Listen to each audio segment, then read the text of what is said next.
guys, Nunes here, Train Parkour TV. Today I'm going to be bringing you the Cheat Gainer.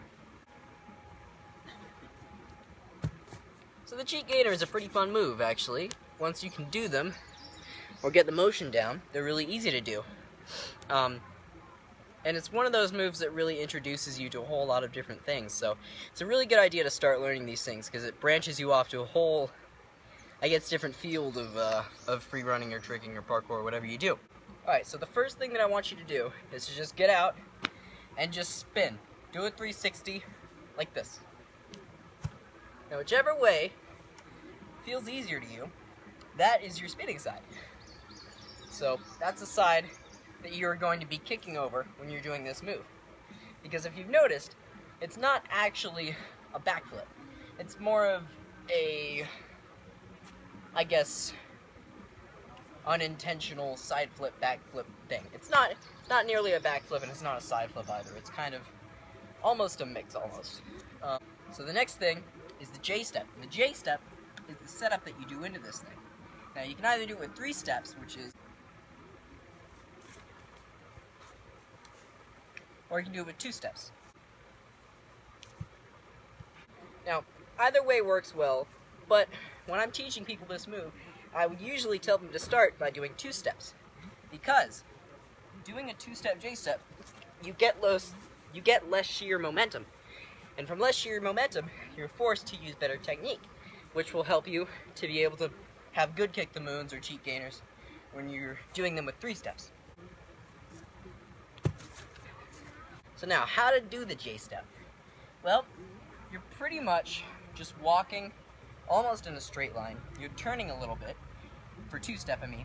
You're turning a little bit for the first step, and then you're jumping in with the foot that you're going to be pushing off with, and you're turning sideways.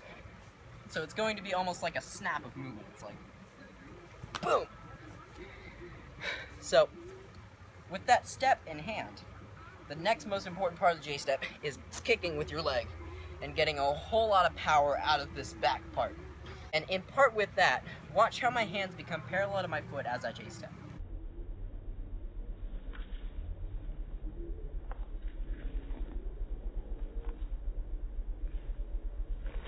That is what is also going to help generate power. Because if you're just swinging with your foot, and these hands are dangling down here, they're just dead weight. Can't do anything with them. So what you really want to do is let them become parallel and bring your whole body up with it. Now, the J-step could be frustrating, but it doesn't really have to be if you really focus on the technique of it and, I guess, whatever makes you comfortable. So now the Cheat Gainer itself. When you're doing this move, I would usually tell somebody to get a trampoline and over your spinning side, well, remember I told you to go out and spin. Now, whichever way you spin, I want you to jump on the trampoline and land with the opposite foot on the side that you spin with. So if I spin over my left shoulder, then I want to do a backflip on a trampoline and try and land with my right foot. Not a flash kick, but I want to turn in the air so that I'm landing like this. Now, I can't really do them on the ground, but on a trampoline, you can just get used to going kind of over your shoulder in this movement. And once you can do that, maybe work it out on the trampoline. But for those of us who don't have a trampoline, what I would suggest for you to do is to not just go straight up over your head, because that's not a cheat gainer. It's almost a running gainer, but it's not really. What you need to do is focus on kicking over your shoulder and bringing that momentum up this way to bring your body upward, rather than bringing all the momentum this way. And what that understanding is going to come from is it's going to come from your J-step. If you have a good J-step, that momentum is going to carry itself, and you won't have to worry about as much turning midair as you will just letting your body carry it through. So now the landing.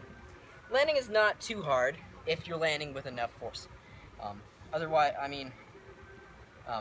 In other words, if you're turning the flip enough, you're going to be able to land on one foot and then turn like that. If you're really good, you're going to flash kick midair and swing it into something else, but that's a whole nother story. So for those of us who aren't superhuman yet, we are going to land right on the foot that we kicked with, not the foot that we jumped off with, but the foot that we kicked with. that foot is going to be coming up around, swinging and landing, and letting that body finish the follow through and land with the other foot on the other side.